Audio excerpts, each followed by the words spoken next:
Praise the lord. మన ప్రభువును రక్షకుడైన యేసుక్రీస్తు వారి కృప మనందరికీ తోడైండును గాక. అందరూ ఎలా ఉన్నారు? అందరూ బాగున్నారు కదా? మీరందరూ బాగుండాలని ప్రతినిత్యం కూడా దేవుని సన్నిధిలో ప్రార్థిస్తూ ఉన్నాను. మంచిది. ఈరోజు దైవ లేఖనాన్ని మనం ధ్యానం చేసుకుందాం. ఈరోజు మన వర్తమానం ఏంటంటే నిజమైన దైవ లక్షణం ప్రేమ. దేవునికి స్తోత్రం కలుగునుగాక. ప్రేమ అనేటటువంటి మాటకి ఈ ప్రపంచంలో చాలా అర్థాలు వచ్చేసినాయి. ఎందుకంటే లోక ప్రేమలు వచ్చేసినాయి, మోసపుచ్చేటటువంటి ప్రేమలు వచ్చేసినాయి, స్వార్థపూరితమైనటువంటి ప్రేమలు వచ్చేసినాయి. అనేక రకాలైనటువంటి ప్రేమ అనేటటువంటి మాటకి అర్థం మారిపోయింది. కానీ నిజమైనటువంటి దైవ లక్షణం ఏంటంటే ప్రేమ. ఇది ఎవరిలో కనుగొనగలుగుతాం? మనం ఇది దేవునిలో మాత్రం పుష్కలంగా చూడగలుగుతాం. అలాగే ఎవరిలో ఈ ప్రేమతత్వం ఉంటుందో వారు కూడా దేవుని యొక్క ప్రియమైనటువంటి బిడ్డలుగా మారుతారు. దేవునికి స్తోత్రం కలుగునుగాక.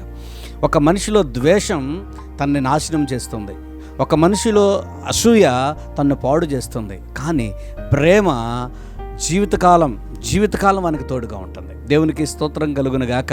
అందుకనే దేవుని యొక్క లేఖనముల నుంచి మనం ఒక మాటను మనం ధ్యానం చేసుకుందాం. ఈరోజు నా కొరింథీ పత్రికలో, మొదటి కొరింథీ పత్రిక 13వ అధ్యాయంలో ఇక్కడ 4వ వచనం నుంచి 8వ వచనం వరకు కూడా చక్కని ప్రేమ గురించి కొన్ని మాటలు మనకు తెలియపరచబడతా ఉంది.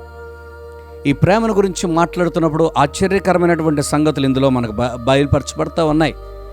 ప్రేమను గురించి చెప్పాలంటే చూడండి, కొన్ని మాటలు నేను చదువుతూ ఉంటాను. ఈ మాటలో ప్రేమ దీర్ఘకాలము సహించును అన్నాడు. ప్రేమ ఎలాగుంటుందో తెలుసా? దీర్ఘకాలము కూడా సహించేదిగా ఉంటుంది ప్రేమ. దేవునికి స్తోత్రం కలుగునుగాక. ప్రేమ దయ చూపిస్తుంది.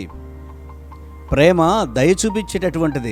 ప్రేమలో ఏముందో తెలుసా? దయ. అలాగే ప్రేమ అమర్యాదగా నడుచుకోదు. దేవునికి స్తోత్రం కలుగునుగాక.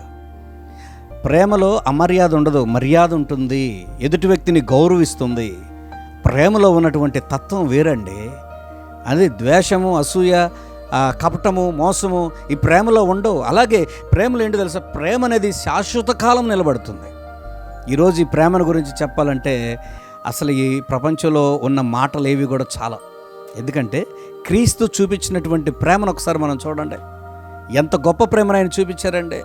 ఆయన కనికరం కలిగినటువంటి దేవుడై మనం అంకనూ పాపులుగా ఉన్నప్పుడే ఆయన మన కొరకు సిలువలో మరణించడానికి సహితము తాను వెనుకాడలేదు. అంటే మనల్ని ఎంతగా ఆయన ప్రేమించాడో గుర్తుపెట్టుకోండి. మన కొరకు ఆఖరి రక్త బొట్టు వరకు కూడా ఆయన రక్తం చిందించి ఆయన ప్రేమను వ్యక్తపరిచాడు. అంతేకాదు, ప్రేమలో ఏంటో తెలుసా? ప్రేమ త్వరగా కోపపడేది కాదు. ప్రేమలో ఏమిటో కోపం ఉండదు. ప్రేమలో అది ప్రేమ ఆలోచిస్తుంది. అలాగే ప్రేమలో ఏంటంటే ప్రేమ నిష్కపటమైనదిగా ఉంటుంది. ప్రేమ కపటంతో వర్తించేది ప్రేమ కాదు. ఈ రోజున చాలామంది లోక ప్రేమను మనం చూస్తున్నాం. నేను ప్రేమిస్తున్నాను అని అంటున్నారు. ఆ తర్వాత శారీరక కోరికలు తీర్చుకున్న తర్వాత ఆ ప్రేమ ఏమైపోతుందో తెలుసా? ఫెయిల్ అయిపోతుంది. కొంతమంది ధనం కోసం ప్రేమిస్తారు. ఆ ధనలాభం వారికి దొరికిన తర్వాత వాళ్ళు మరలా ఆ యొక్క ప్రేమ ఫెయిల్ అయిపోతుంది. ఏమీ ఆశించినది, ఏమీ కోరనది ప్రేమ అన్నది. ఆశించేది ఎలాగుంటుంది? కండిషనల్గా చేసేది ప్రేమ ఎలాగుంటుంది? ఒక కండిషన్ పెట్టి చేసేది ప్రేమ కాదు కదా. అలాగే ప్రేమ ఏంటో తెలుసా?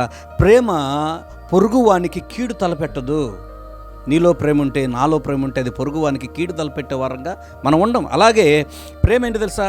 కనికరం కలిగినదై ఉంటుంది ప్రేమ. దేవునికి స్తోత్రం కలుగునుగాక. ప్రేమ కనికరం ఉంటుంది ప్రేమలో. అలాగే ప్రేమ ఏం చేస్తుందంటే దోషములన్నిటినీ కూడా కప్పుతుంది. దేవునికి స్తోత్రం కలుగునుగాక. ఎలాగా? ప్రేమ దోషములన్నీ కప్పుతుంది. ఒక తండ్రి తన బిడ్డల యొక్క దోషాలను ఏం చేస్తాడు తెలుసా? కడుపులో పెట్టుకుంటాడు, బయటకు వెల్లడి చేయడు. ఒక తల్లి తన బిడ్డల యొక్క లోపాలను బయట పెట్టుకోలేదు, కడుపులో దాచుకుంటుంది. ప్రేమ అంటే అది. కానీ ఈ రోజున ఈ ప్రేమ వలన ఎంతమంది దీవించబడుతున్నారు. అందుకనే ఆ దైవ ప్రేమ మనలోనికి రావాలని, ఆ కరుణామైన ప్రేమ మనలో నిలవాలని నిత్యం ప్రార్థన చేస్తూ మనం ప్రేమ కలిగినటువంటి వ్యక్తులుగా ఉందాం. ఏమండి, ఎంతకాలం బ్రతుకుతామో మనకు తెలియదు. పోయే ప్రాణం, ఉండే ప్రాణం. కనుక దేవుడు మనకు ఆయుష్ ఇచ్చినంత కాలం కూడా మనుషులను మనం గౌరవిద్దాం, మనుషులను మనం ప్రేమిద్దాం. చక్కగా దేవుని యొక్క సన్నిధిలో ఎదుగుదాం, దీవెనకరంగా మారుదాం. దేవుడు మిమ్మల్ని దీవించునుగాక. ప్రార్థన చేసుకుందాం. పరిశుద్ధుడా, ప్రేమ కలిగిన తండ్రి, మీ కొందనాలు నాయన. ఈ ఉదయకాల సమయంలో మీ ప్రేమలో మమ్మల్ని అందరినీ కూడా బంధించండి. మీరు మమ్మల్ని ప్రేమించారు కనుకే అయా మా కొరకు ఆకాశ మహాకాశాలు విడిచి, సర్వోన్నత స్థలమును విడిచి, ప్రభువా ఉన్నతమైనటువంటి స్థితిని విడిచి ఈ భూమి మీదకి వచ్చి ప్రభా మా కొరకు ప్రాణం పెట్టి మమ్మల్ని అందరూ కూడా మీరు రక్షించారు. అందుని బట్టి మీకు స్తోత్రాలు.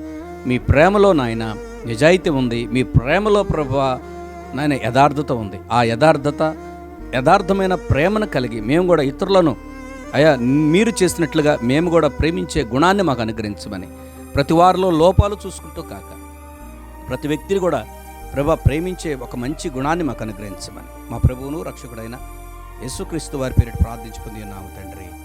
Amen, amen. God bless you. దేవుడు మనందరం దీవించునుగాక. దైవస్వర సందేశాలను అనేకులకు చేరవేయండి, వారు కూడా దీవించబడతారు. Have a nice day. God bless you.